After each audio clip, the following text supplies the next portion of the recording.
안녕하십니까. 1977년생 뱀띠의 2022년 운세 두 번째를 시작하겠습니다. 지금 두 번째 운세부터는 일간별 운세를 말씀드리는데요.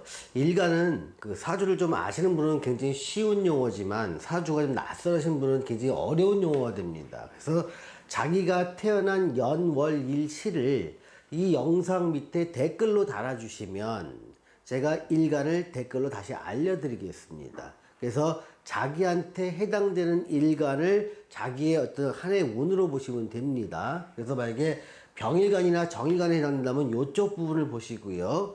갑일간이나 을일간에 해당된다면 이쪽 부분을 보시면 됩니다. 자, 오늘은 갑일간과 을일간을 먼저 말씀을 드리겠습니다. 그런데 이 말씀을 드리기 전에 한 가지 반드시 아셔야 될 게 있는데요. 저 일간별 운세는 그 해의 운세를 말합니다. 그런데 더 중요한 거는 자기 사주와 대운입니다. 자기 사주와 대운이 내가 하는 일의 성패의 약 70%에서 80%를 이미 좌우하고 있습니다.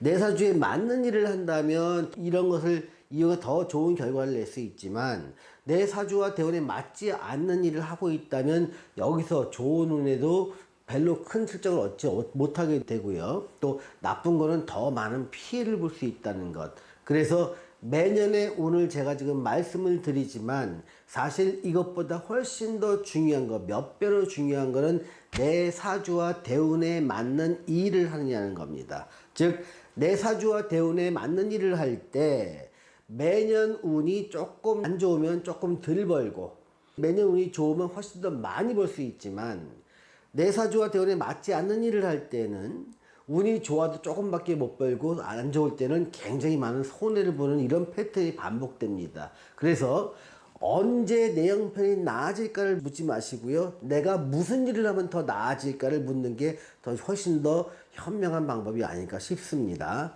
어쨌든 여러분이 하시는 일 중에서 여러분 중에서 갑일간이나 을일간에 해당되는 분이 이 2022년에 맞이할 어떤 삶의 변화를 한번 살펴보도록 하겠습니다. 먼저 재물운을 보겠습니다. 재물운은 투자운을 좀 포함하는 건데요.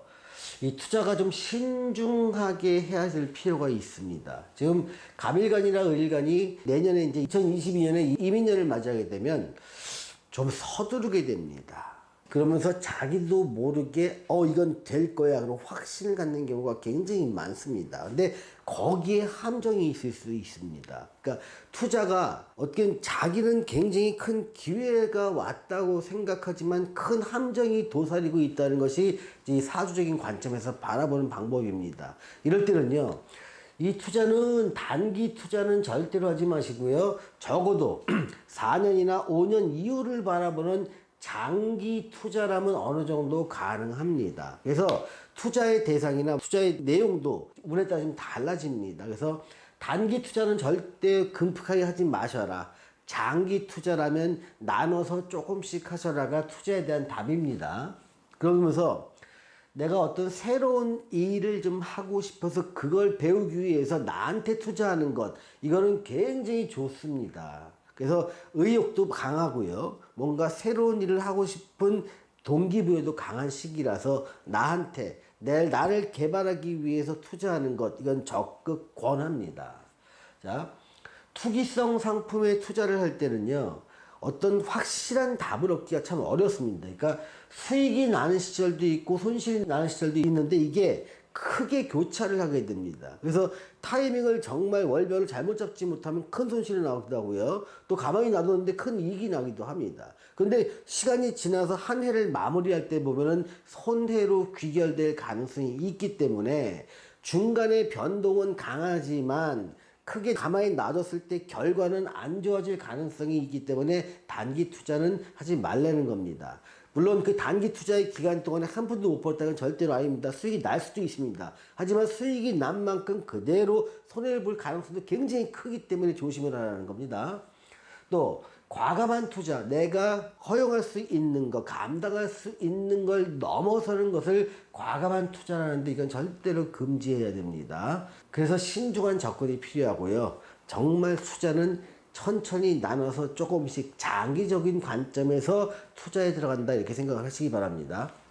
자, 직장운을 보겠습니다. 전직과 이직 포함해서요.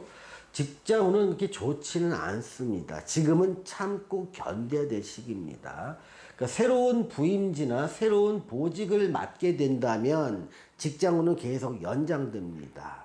또한 지금은 나를 낮출 때입니다. 내가 화나고 성질나고 온전한 대우를 받지 못하는 시기도 있는 법입니다. 매번 잘 풀리진 않습니다. 그렇게 보면 지금은 직장 내에서 내 입지가 조금 불리해질 수 있는 시기이니 좀 자기를 낮추고 때를 좀 기다릴 필요가 있습니다. 강태공의 지혜는 여기서 나오는 거죠. 강태공은 자기가 문왕한테 발탁되기까지 무려 80년이라는 세월을 준비하고 공부하고 자기가 역량을 발휘할 시기를 낚시를 하면서 기다렸다고 합니다. 80년까지 기다릴 필요는 없지만 한 1, 2년 정도 시기가 안 좋을 때 좀 참고 견디는 것, 이게 지금 갑일간과 을일간의 직장 생활할 때 필요한 운입니다. 또 절대로 성급하게 사표 던지고 나오지 마십시오. 이거 굉장히 큰 후회합니다.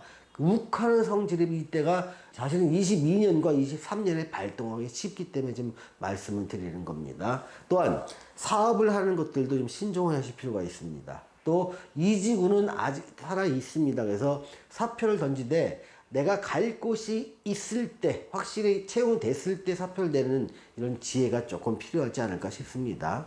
사업을 한번 보겠습니다. 새로운 장사나 사업은 가능한데요. 좋은 측면과 안 좋은 측면도 있습니다. 즉 어떤 업종을 하냐에 따라서 조금 달라진다는 겁니다. 물론 사주와 대운에 따라 다르지만 갑일간이나 을일간이나 대체로 좋은 것들은요, 그 제조업을 하는 겁니다. 뭔가를 만들어내는 거예요. 또 요식업이면 먹거리 장사겠죠. 이런 것들은 나쁘지 않습니다. 또 서비스업, 누군가를 또 컨설팅 해주는 거, 또 학원업 같은 경우는요, 좀 긍정적입니다. 매우. 그래서 만약에 창업을 한다고 마음을 먹어도 이쪽 분야라면 검토를 해보시길 권해드립니다. 반면에 유통업이나 임대사업 또는 어떤 시설을 갖춰놓고 하는 사업이나 인허가를 하는 사업은 좀 신중할 필요가 있습니다. 그렇게 좋아 보이지는 않습니다. 그래서 이런 분야의 사업을 하려면 적어도 한 3, 4년쯤 있다가 하시는 걸 권해드립니다. 성급하게 이런 쪽을 급하게 하시면요, 한 2, 3년 동안에 굉장히 돈 때문에 고생이 많이 심하게 됩니다. 이것이 운입니다. 여러분의 능력이 부족해서가 아니고 운이나 타이밍이 다르기 때문에 그렇습니다. 자, 건강을 한번 살펴보겠습니다. 호흡기라든가, 그러니까 폐, 대장, 유방, 자궁, 이런 부분이 좀 약해지는 시기입니다. 그러니까 어떤 건강검진을 통해서 세심한 주의가 좀 평소에 관리하는 모습이 필요합니다. 현대는 의학이 발달되다 보니까 충분히 관리하실 수 있을 거라 생각됩니다. 자, 갑일간이나 을간 여러분한테 제가 드리는 조언은 이렇습니다. 새롭게 직업이나 일이나 또는 어떠한 수익 구조를 만들 수 있다. 그런데 이 일은요, 신중하게 접근이 필요하다. 신중하게 반대는 서두르는 거죠. 그러니까 서두르면 낭패를 봅니다. 여러 번 돌다리도 두드려 보시고요. 내가 기회라고 생각해도 이것이 정말 내 생각이 맞는지를 주변에 여러 멘토들이 있으면 멘토들한테 물어보십시오. 또 전문가가 있다면 전문가한테 찾아가서 실제 현상을 좀 직접 한번 살펴보십시오. 생각 속에는요, 수많은 함정이 도사리고 있는 시기이기 때문에 신중함이 요구되는 때입니다. 자, 오늘은 갑일간과 을일간에 대해서 알아보았습니다. 시청해주신 여러분 감사합니다.